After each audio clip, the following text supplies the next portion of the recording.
and images related to the investigations and prosecutions of Jeffrey Epstein and Ghislaine Maxwell. I'm here today to talk about the department's compliance with its production obligations under the Act.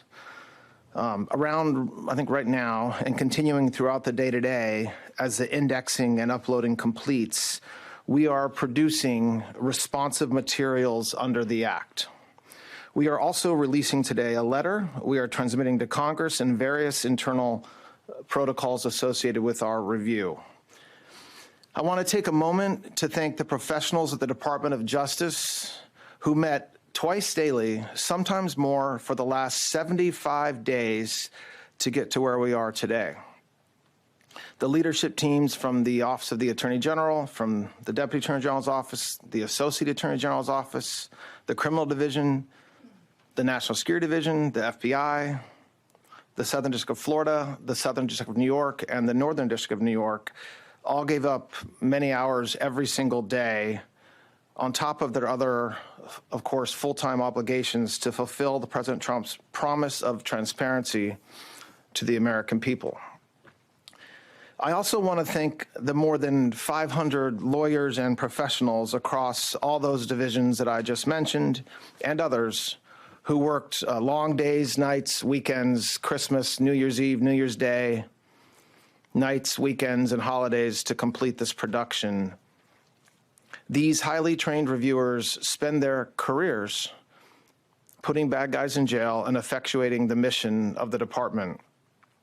And to a person, they work tirelessly to protect victims and comply with the Act since its passage. So thank you to all of them. Today, we are producing more than 3 million pages, including more than 2,000 videos and 180,000 images. In total, that means that the department produced approximately 3.5 million pages in compliance with the Act. Just a quick note about the videos and images. The 2,000 videos and 180,000 images are not all videos and images taken by Mr. Epstein or someone around him. They include large quantities of commercial pornography and images that were seized from Epstein's devices, but which he did not take or that someone around him did not take. Some of the videos, though, and some of the images do appear to be taken by Mr. Epstein or by others around him. Now, I want to talk for a few minutes about the department's document identification and review protocols. It consisted of multiple layers of review and quality control designed to ensure compliance under the Act and protect victims. On top of the review protocols that the department had in place, the United States Attorney's Office for the Southern District of New York employed an additional review protocol to ensure compliance with a court order requiring United States Attorney Jay Clayton to certify that with respect to certain materials, a large quantity of the materials, a rigorous process was undertaken to protect victims against any clearly unwarranted invasion of their personal privacy. The department's collection effort resulted in more than 6 million pages being identified as potentially responsive, including department and FBI emails, interview summaries, images, videos, and various other materials collected and generated during the various investigations and prosecutions that the Act covered. We erred on the side of over-collection of materials from various sources to best ensure maximum transparency and compliance, which necessarily means that the number of responsive pages is significantly smaller than the total number of pages initially collected. That's why I mentioned a moment ago, we're releasing more than 3 million pages today and not the 6 million pages that we collected. I want to address what we didn't produce. The categories of documents withheld include those permitted under the Act to be withheld: files that contain personally identifiable information of victims or victims' personal and medical files, and similar files, the disclosure of which would constitute a clearly unwarranted invasion of personal privacy. Any depiction of CSAM or child pornography was obviously excluded. Anything that would jeopardize an active federal investigation. And finally, anything that depicts or contain images of death, physical abuse, or injury, also not produced. Although the Act allows for withholding for items necessary to keep secret in the interest of national security or foreign policy, no files are being withheld or redacted on that basis. Further, as we previously stated in our December 19th letter of last year, the Department withheld or redacted files covered by various privileges, as we always do, including deliberative process privilege, work product privilege, and attorney-client privilege. As you all know, under the Act, the Department must subsequently submit to the House and Senate committees on the judiciary a report listing all categories of records released and withheld, a summary of redactions made, including the legal basis for such redactions, and a list of all government officials and politically exposed persons named or referenced in the Act. We will do so in due course as required under the Act. I want to talk for just a moment about the redactions that will be obvious to anyone who reviews the materials that we just produced today. In addition to the documentary redactions, which includes personal identifying information, victim information, and other privileges, there is extensive redactions to images and videos. To protect victims, we redacted every woman depicted in any image or video, with the exception of Ms. Maxwell. We did not redact images of any men, unless it was impossible to redact the woman without also redacting the man. To this end, though, and to ensure transparency, if any member of Congress wishes to review any portions of the responsive production in any unredacted form, they're welcome to make arrangements with the department to do so, and we're happy to do that. I want to talk for a minute about something that is important. Every single day of the year, the Department of Justice investigates and prosecutes those who abuse and traffic young women and children. Just last year, the FBI located over 2,700 victims of child exploitation. The Department of Justice found and terminated 3.8 million dark web pedophile accounts. In August, we charged 11 defendants for extensive sex trafficking in Los Angeles of illegal immigrants and underage women. Last month, we charged 5 men who were engaged in a sadistic sextortion network of deranged young men abusing women. Over the past several months, last summer and into the fall, we executed Operation Restore Justice, rescuing 205 child victims and arresting 293 offenders.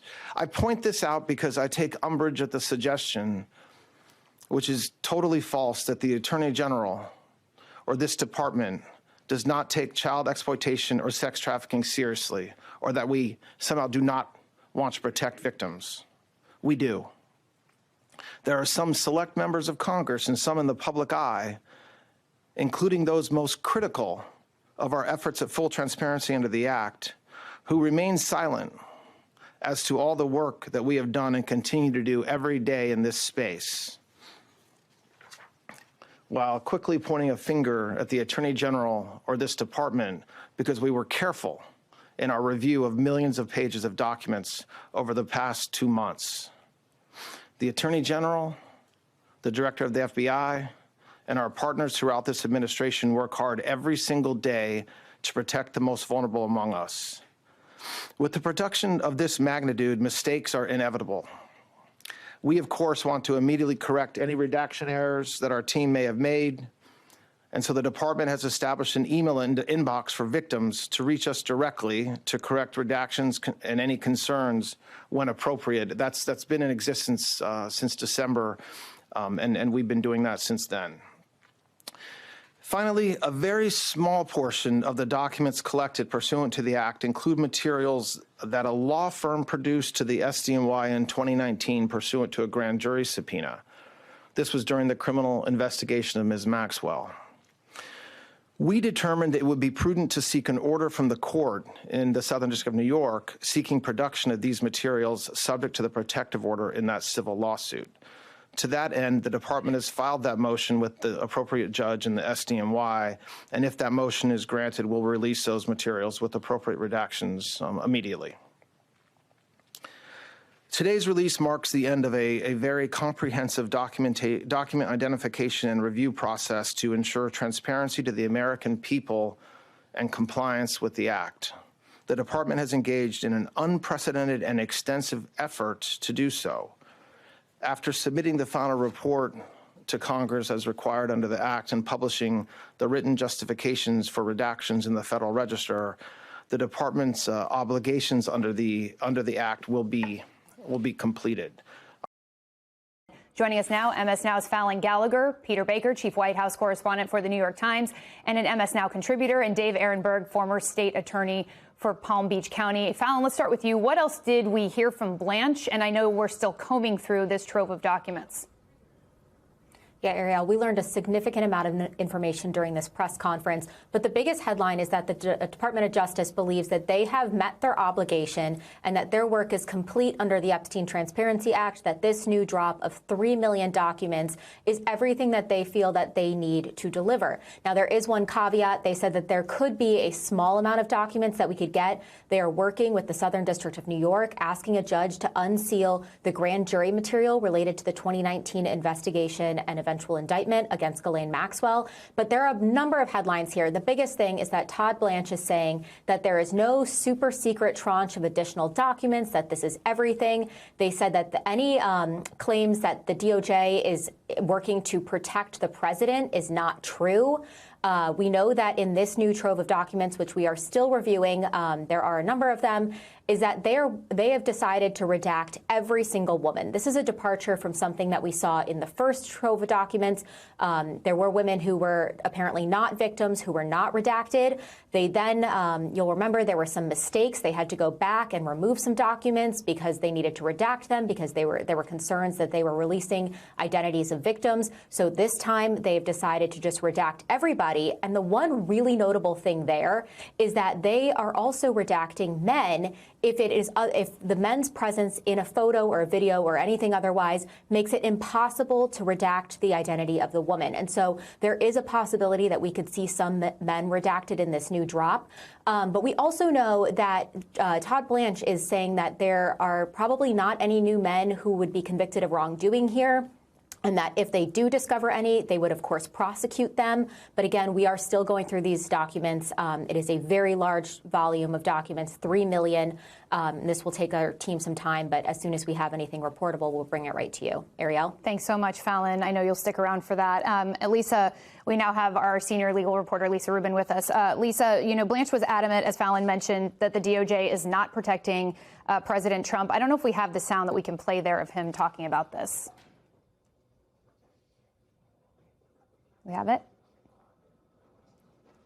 Okay. In the meantime, it was or not okay. We have it. Anybody. I mean, I think that there's a hunger or a thirst for information that I do not think will be satisfied by the review of these documents. So essentially alluding to the fact that no matter what's released at this point, it's not going to satiate those out there that just want to see names, they want to see photos, they want to see all of this. What do you make of Blanche's comments specifically when it comes to the president and what we may or may not see here? I don't think that's a fair comment, and I'm going to try and be measured in my words, Ariel, because as I was discussing during our last hour with Ana Cabrera, the very existence of the Epstein Files Transparency Act is a product of a reversal by the Department of Justice. Trump came into office aligned with a whole movement of people that believed that there was a massive conspiracy around Jeffrey Epstein and the suppression of evidence and information about his sex trafficking ring. And they encouraged those voices. They told those voices that they would be listened to, and they promised that files related to Jeffrey Epstein would be released. And indeed, when they came into office, they initiated a process of reviewing these documents. They brought in people from the FBI and people from the National Security Division at the Department of Justice. We know this because multiple publications reported on this rampantly throughout the spring. And then sometime in or around May, Deputy Attorney General Blanche and others told the president about instances in which his name had come up and those of people close to him had come up. And somehow that resulted in a memo unsigned in July of last year, where the FBI and the Department of Justice essentially told us there's nothing more to see here. We don't believe it's in the public interest for us to release anymore.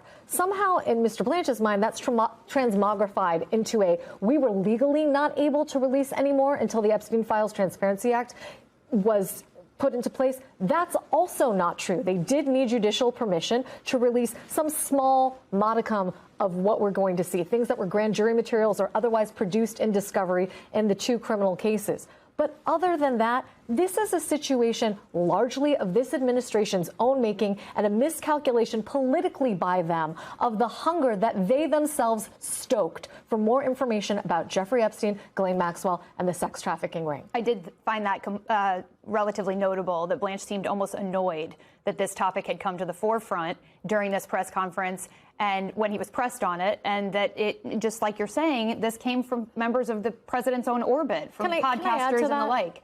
Yeah, his peak was particularly upsetting to watch because it came out in response to a question about the survivors' frustration. And Mr. Blanche seemed to say, I am just as frustrated as they are, almost justifying that he was more frustrated with more of a right to be frustrated. He is not equally situated here. I appreciate that professionally, this must have been quite an ordeal for him and others at the Department of Justice. And I also appreciate his point that there are some conflicting goals embedded in the Epstein Files Transparency Act. Produce them immediately and also ensure that all victim identifying information is redacted. Those are 2 things that are hard to meet at the same time. And yet, he is not similarly situated to the survivors. Their request for justice, their demand for information is one that he could have accommodated much earlier and without a congressional enactment. Okay, so Dave, speaking of the survivors, Blanche made it clear that there were redactions here, as Fallon reported. There were redactions of women who may have been survivors, victims of Jeffrey Epstein, other than Ghislaine Maxwell. She will appear in some of these documents. No images of men will be shown that would otherwise compromise the survivors, but no images of men will also be redacted in the release here. What do you make of all of this and how the DOJ is handling it? The big question for a lot of people is, where are the co-conspirators? Those names are the ones that everyone wants. And until we get those names, people are going to be dissatisfied. Remember, we were supposed to get an Epstein client list. There was never an Epstein client list, but there are names of co-conspirators in the files. Will we see those?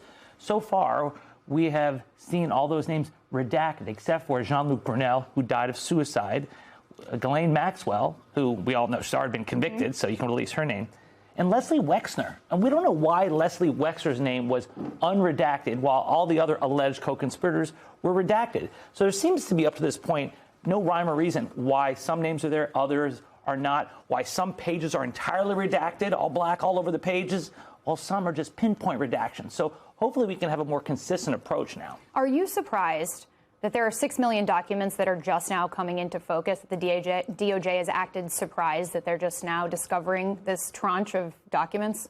Yes, I wonder about the organization of all this. You remember they discovered 1 million+ documents that came from the Southern District of New York that were supposed to be transferred over to Maine Justice. So, these are all questions out there, and that's why we're right to ask Todd Blanche and others, why the slow roll? Are they trying to cover something up? And now he's out there saying, absolutely not. We're not trying to protect the boss here.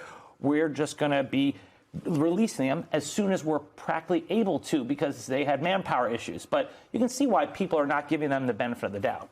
Peter, Blanche said any member of Congress who has issues with what they're going to see today can take these unredacted files and go to the Department of Justice and ask questions, can get more information. What will you be watching for as far as how lawmakers approach what they see from the DOJ at this point? Well, we'll see if any of them actually take them up on that. I've seen a number of occasions where members of Congress have been asked or offered the opportunity to look at documents, and then they don't actually take it up. They'd rather just talk about it without doing the homework. But, what's fascinating here, as Dave was just talking about, was the sort of the mistrust, I think, of this Justice Department and this administration on this issue, because, in fact, as Lisa said, they could have done this a lot earlier. You have these people, including the President of the United States, who have fomented the idea that there was something here, a conspiracy, until they got into office, and suddenly they were the ones responsible for it. Todd Blanche said that just now that they had originally identified 6 million documents for this release, and then decided really it's only 3 million. That the 6 million was an example of over collecting, and he's decided that they've decided that really only 3 million are actually responsive to the law that Congress passed. Okay, that may be the case. We don't know because we're not in there. But let me ask you this. What would Donald Trump, who was not president, say about that? What he would say about that is, aha, there's something in secret in those 3 million pages that are not releasing. You know he would, because that's the kind of thing he often did.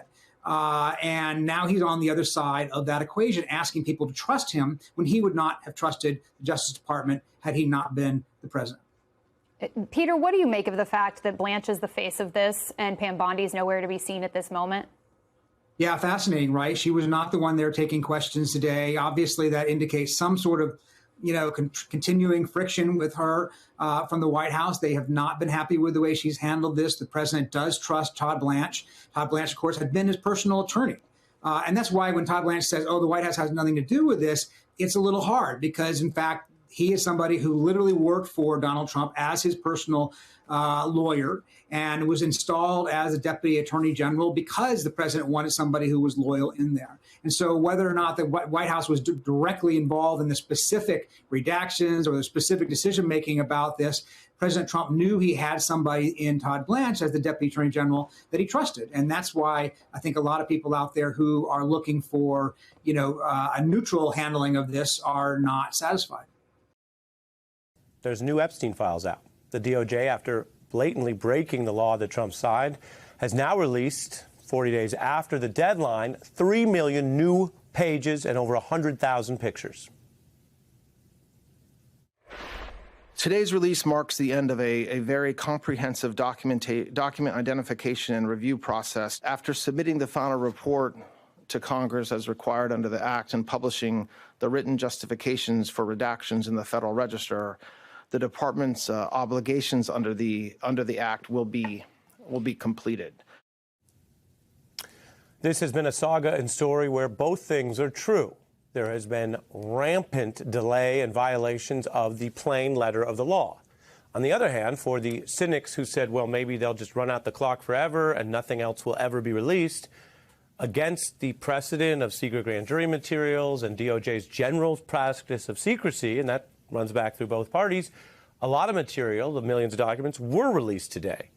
The Deputy Attorney General also spoke about whether he's covering up for his boss. I can assure that we complied with the statute, we complied with the Act, and there is no, we did not protect President Trump. My team has certain communications with the White House. Let me just be clear, they had nothing to do with this review. They had no oversight over this review.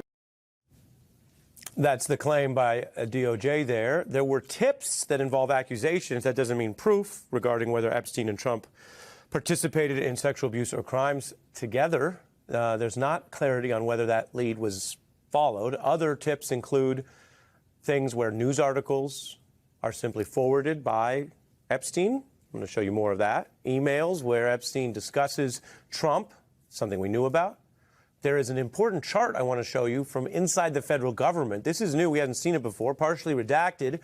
But as you see, this is the DOJ looking at what they call the agents, accountants, authorized individuals, associates, redacted employee. Take it for what you will, but some of these people might have been charged. Only Maxwell was. Elon Musk also outed for the first time in detail in these files because he writes to Epstein about trying to come visit the island and specifically says, what will be the wildest party on your island?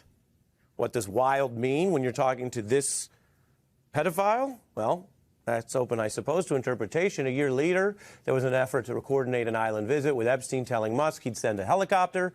Again, these are the emails we have. We cannot say whether that visit transpired or certainly whether any crimes occurred. You might recall that Trump's Commerce Secretary said Epstein was a blackmailer and talked openly about him last year. Turns out there are more hidden contacts between the two. An individual reference there, I should say, is Mr. Lutnick, refers to an email about them getting together. This is after Lutnick claimed he severed ties. We should note that Lutnick publicly distanced himself, and in that planning, it appeared that Lutnick was on a trip with his wife. The DOJ says this is the last of the files they'll release. We should note $3 million is a lot less than the $6 million that prosecutors at the DOJ had initially said they had. So is this a full release or not? That question looms large over what is a ton of new documents. We are joined by Tara Palmieri, a veteran journalist, author of The Red Letter, and host of the Tara Palmieri Show podcast, where she's covered exactly this story for a long time. Let's start with what's new. We can't get through all the documents today, but what jumps out to you today in the new files? I think the fact that President Trump's inner circle is just so deeply entangled with Jeffrey Epstein, more so than they were ever willing to admit. The fact that Elon Musk would tweet, President Trump is going to get blown up in the Epstein files, and yet here he is arranging to go on the island on a night that would be, a party island. Howard Lutnick going out of his way to say he went into Epstein's house once with his wife and was horrified by it, yet he was arranging to go to his island. So it's just like these people, they had such hubris. They had no problem lying about their extensive relationship with Jeffrey Epstein. And obviously, there's a lot of really concerning tips about Donald Trump in these documents that we don't know if the FBI actually followed up on or did any investigating. They have maintained their position since June that there were no other men involved in the sexual assault of 1,000 women. And those young girls, now women, many of them have filed lawsuits, civil lawsuits, because they couldn't do it criminally because of the statute of limitations, or they had, various settlements. Ghislaine Maxwell said there were 25 men that signed settlements with one plaintiff alone. And so we're supposed to believe that the Department of Justice actually did a real investigation on this. And we're just seeing a bunch of tips, some very disturbing about the president, but we don't know if they ever even took them seriously. Mm-hmm. Yeah, I mean, Donald Trump's the current president, and he has known ties to Epstein. So a big part of these new files today, number one, is the heat that puts on him and, as you say, his allies. I mean, Elon Musk was a recent Trump special employee, a kind of a super cabinet official. So those are big questions.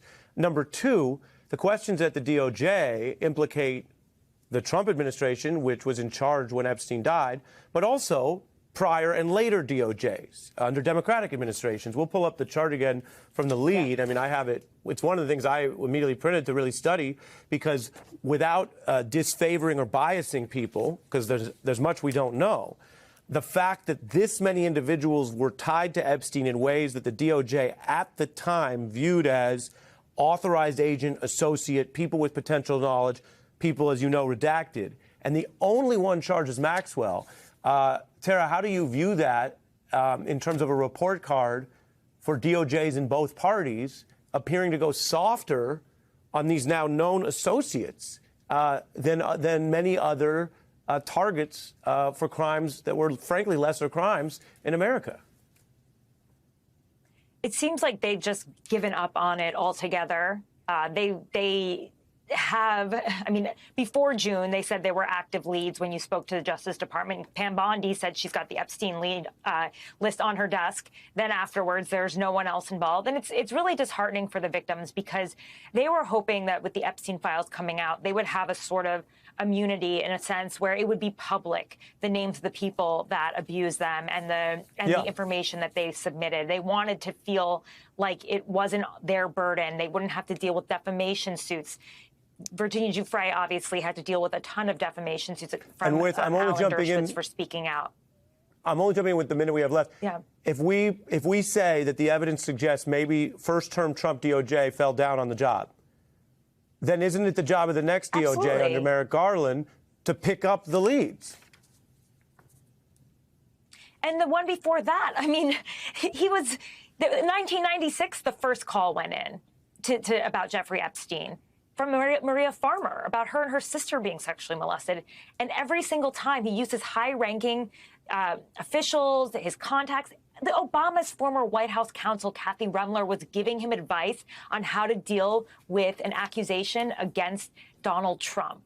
That is how high up Jeffrey Epstein was connected to all of these administrations. And that is why he got away with one of the most perverse crimes for 3 decades. I do want to ask you about one individual who did show up in these documents. You might know him. His name is Elon Musk.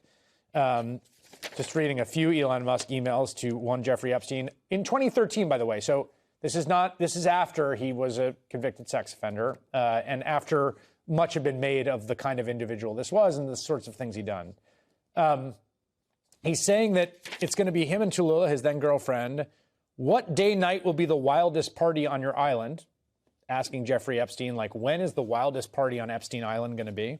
He also said, we'll be in BVI St. Bart's area over the holidays. Is there a good time to visit? Jeffrey Epstein says, any day, 1st through 8th. Play it by ear if you want. Always space for you. And also, Elon Musk gave him a tour, apparently, at SpaceX. When can Elon Musk meet JE at SpaceX? So it does seem like the two men had perhaps more contact than previously was realized. Listen, this is what I will say. We have, and I will say that Oversight Dems, we've maintained from the very beginning that no matter who it is, we want to ensure that there is accountability, whether that person is a Democrat or a Republican or a prince or a president, right? My issue is that when, Elon Musk or President Trump shows up in these files, there's a deafening silence. But when it's, other folks, there is this rush to say, listen, we're telling you it's a Democratic thing. This is what makes me think that they are not being honest, that they're not just being serious about real accountability and about true transparency. There should be more of a push to make sure that we're bringing them in. The Republicans, when we got that subpoena back in July, they were intent on making sure that we also subpoenaed other people. They did not subpoena. They have not yet subpoenaed Elon Musk. They have not subpoenaed the president himself. And these are all people who we now know are in the files. I would like them to keep that same energy so that we can actually get to the bottom of this. And I want to be very clear here. There is no accusation of wrongdoing against Elon Musk. Appearing in the files does not imply wrongdoing, certainly not at a criminal level. But it is also the case that people are allowed to form their reputational conclusions about public figures in the world who are, for instance, in one case, Larry Summers, seeking dating advice about how to date a student from Jeffrey Epstein, or procuring dates with women, or asking which will be the wildest party at your island. Everyone's allowed to have reputational conclusions around that. And do in every instance, right? We call it guilt by association. Now, I'm not somebody who is actually proposing guilt by association. Right. No, it is right. Proposing that we release every single document that exists with the DOJ right now, that we carry on with our investigation through the Oversight Committee. We have work to do still, right? We have subpoenas that are still out for Deutsche Bank, for JP Morgan, right? We have a subpoena for Ghislaine Maxwell, because we actually are trying to do an honest fact-finding mission. And the survivors, they've told us to follow the money. Many names will pop up. I'll tell you what, though, when we have seen everything that there is to see, when we can assure that there are no more secrets, we'll be able to draw better conclusions. Yes. So until those files are released, until they stop this drip, many people are going to be guilty, or at least they're going to suffer through the insinuation and through guilt by association. This is now, they're doing this to themselves at this point. All right, Congresswoman Summer Lee, thank you so much for your time. Thank you.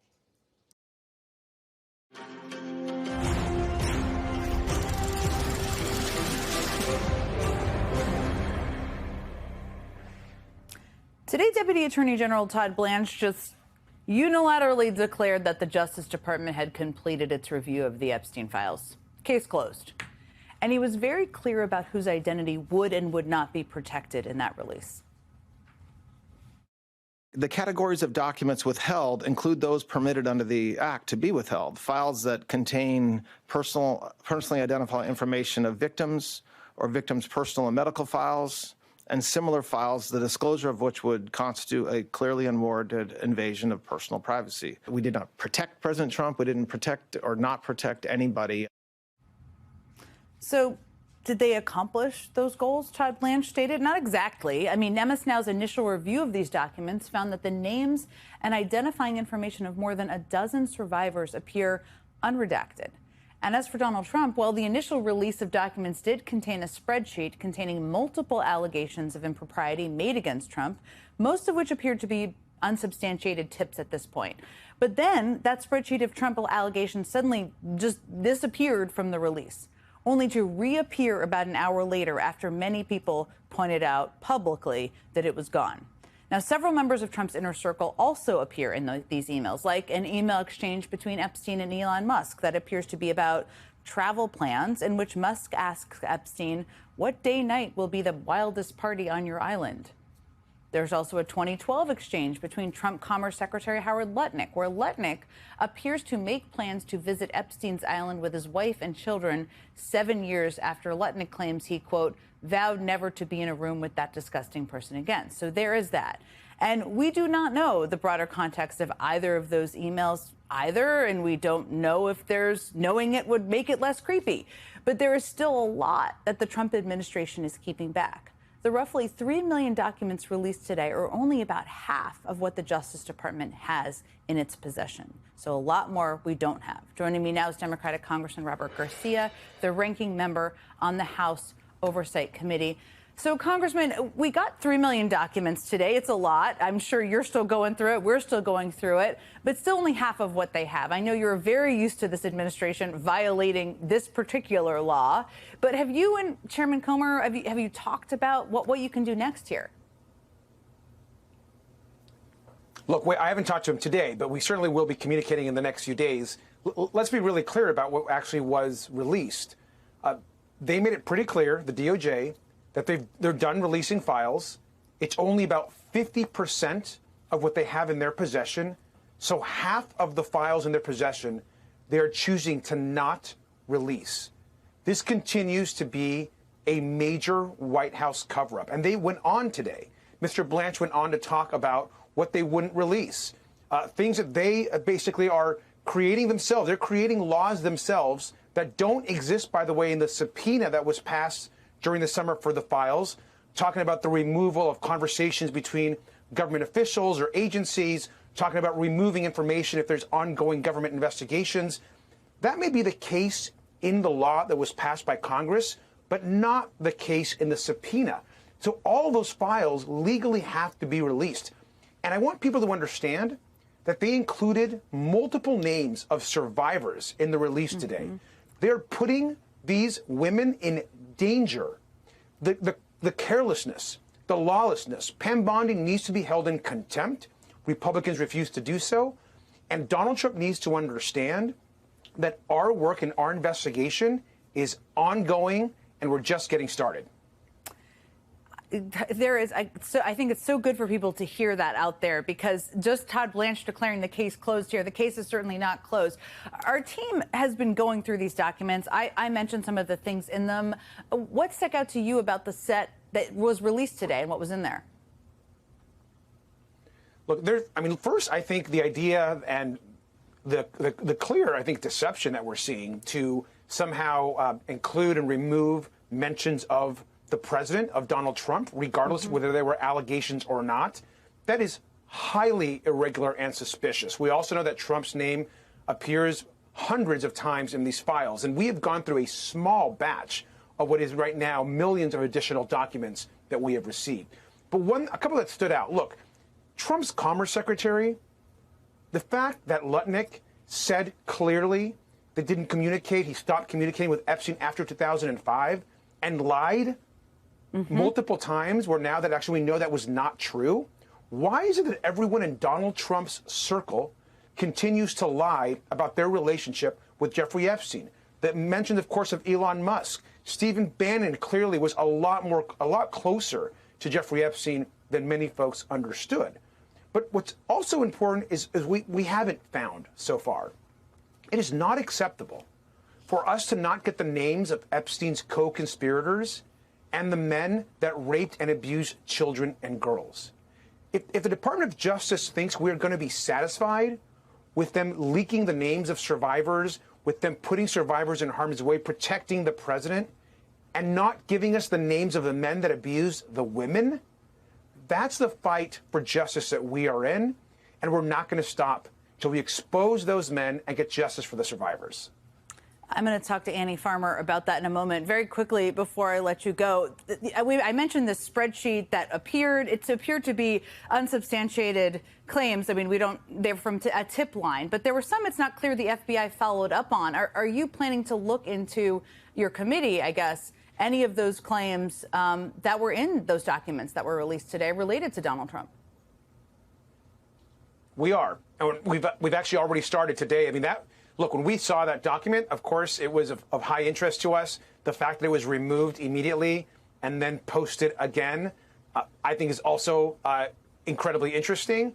And I want to remind folks that we have to go back to the key question in this investigation, is why has Donald Trump been so obsessed with hiding the Epstein files?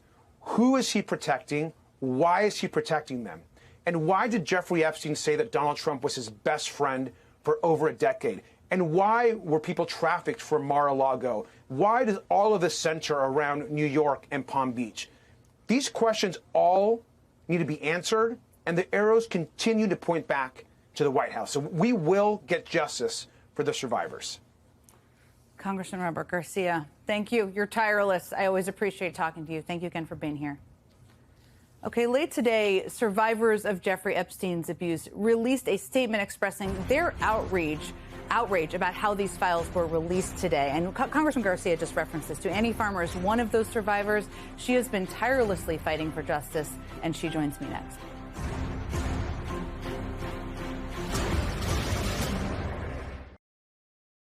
Some new names and some familiar ones are the subject of the latest trove of Epstein files released by the Justice Department.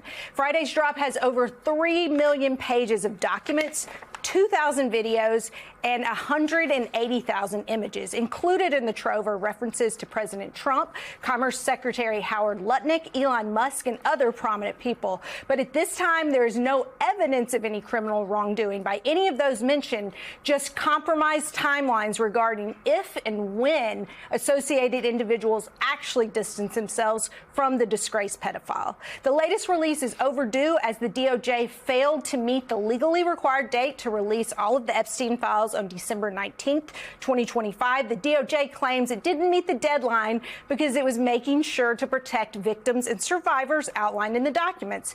However, they didn't do such a good job. Some of the latest documents actually reveal names and other identifying details of Epstein's known survivors. Meanwhile, Deputy Attorney General Todd Blanche signaled on Friday that this release will likely be the final batch of Epstein documents.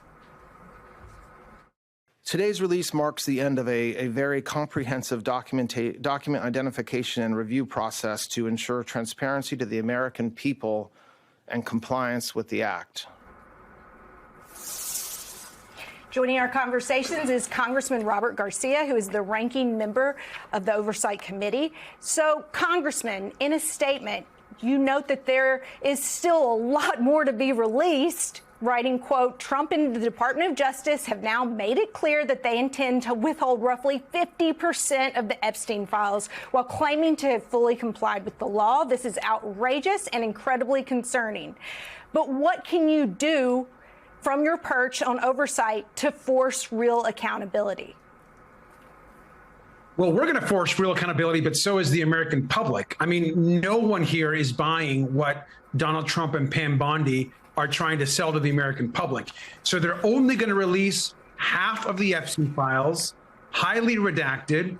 They're going to put in files that has Donald Trump and then remove them and then put them back. They're going to somehow divert people's attention by causing all sorts of other chaos across the country. They're going to be putting the names of victims and survivors in jeopardy. And then they're going to try to withhold critical information around interagency discussions or information that might have anything to do with current investigation. I think we have to remind the Department of Justice that there are two legal efforts here. There's a transparency law that passed, which they may try to flout. But there's a subpoena that's been in place since the summer that does not include any provisions about withholding any documents for investigations or for interagency conversations. The DOJ has to release all the files, and we have right now a process in the courts that's moving forward, public pressure from the public. We have whistleblowers that we know are ready and some who have already reached out. The files are going to get released. whether Donald Trump and Pam Bondi want them to or not. Congressman, let me ask you about Ghislaine Maxwell. I believe she's supposed to be deposed by the Oversight Committee February 9th. Talk to us about what you plan on learning from her and how that is going to play out. What do you think she has to offer in terms of information that has not come to light yet? And do you think you'll get an honest answer from her, given the fact that there's been some speculation she's been given a sweetheart deal, being moved to a less secure prison, to kind of speak favorably about any connections, potential connections between or allegations between the president and Jeffrey Epstein? Well, I think first, I think it's important to uplift something the survivors have been saying since Ghislaine Maxwell got moved.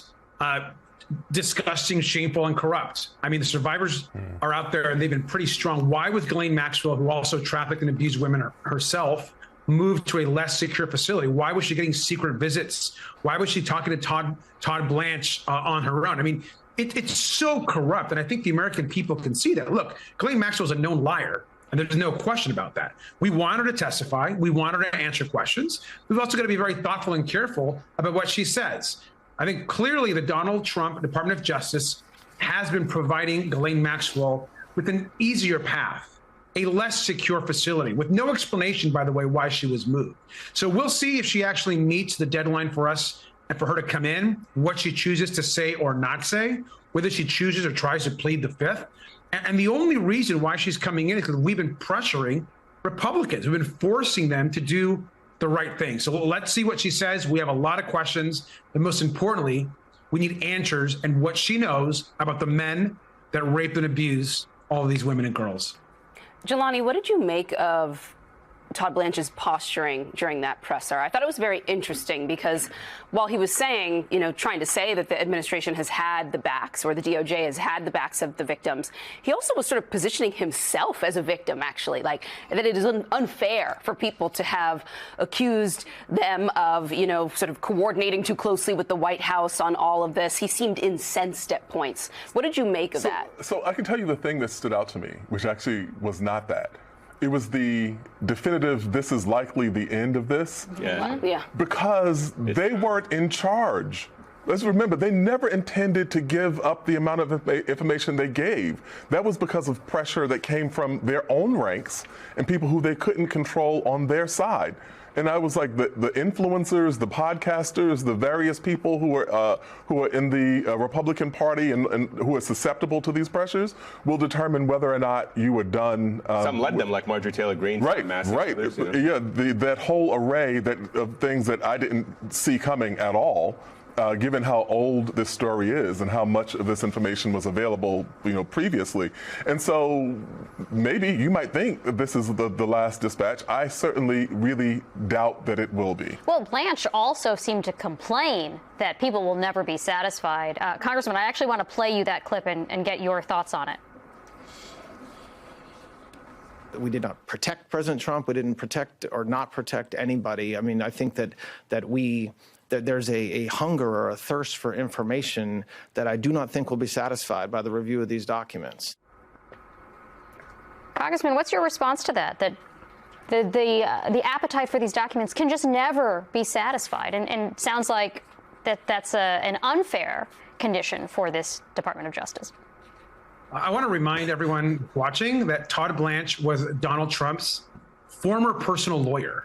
So Todd Blanche is Donald Trump's former personal lawyer. So let's first put that out on the table. This idea that somehow Mr. Blanche hasn't been protecting Donald Trump, or that the DOJ hasn't been literally from day one trying to hide the release of these files is laughable. And what's important is that I think the American public, everyone knows this. Even Republicans now and folks across this country, they understand that Donald Trump is leading a White House cover-up on the Epstein file. So that's clear. As far as when we'll be satisfied, we won't be satisfied until we get the names of Jeffrey Epstein's co-conspirators and the names of the men who were protected and raped and abused children and girls.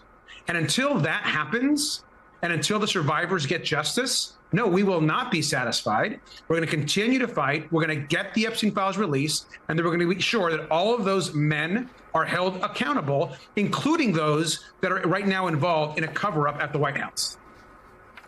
Congressman, what do you expect is going to happen come Monday with this funding fight? We have learned Speaker Jeffries was just on, Leader Jeffries was just on with our colleague Al Sharpton, and basically saying Democrats are not planning to help Speaker Johnson out here, certainly not on a fast track process. What do you expect to happen?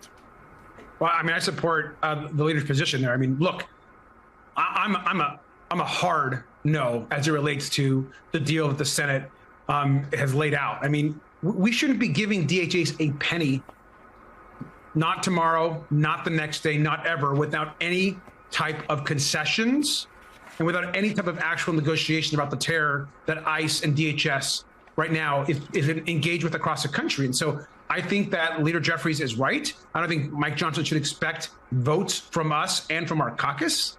And we've got to hold really strong on our demands here. This is a moment where we have something to actually negotiate. We have something, and we have the ability to stand tough. And so I'm hopeful that's the position that we take, and that's surely what we should communicate to Leader Schumer in the next weeks ahead.